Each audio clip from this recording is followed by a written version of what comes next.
сөздерінде бәрі естіген шығар. Сол сөзіне байланысты артымдан келмеші, гүліңді алып келмеші ма, иә сондай? Я кешірім сұрай бермеші. Кім кешірім сұрап жүр сізден? Енді демалыс күндері түн жарымда бір қоңыраулар болған етін түсініксіз. Жазулар, бір кешірім сұрайын, бір кездесіп көрейік деген сияқты.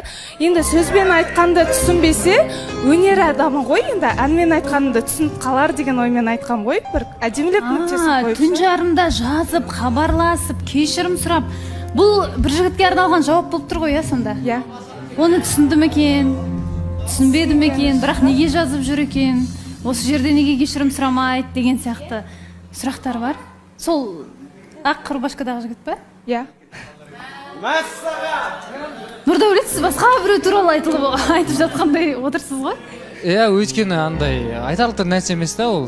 Просто ол сияқты пікірталастан жаңағы водитель деген әңгімелер оқып қалып еді ғой. Сол нәрсе үшін мен де ауыр пікірлер айтып қойдым ғой. Бірінші водитель мен болдым, Абылайхан болды, одан кейін кім болады деген сияқты. Сол нәрсе үшін кешірім сұраған едім.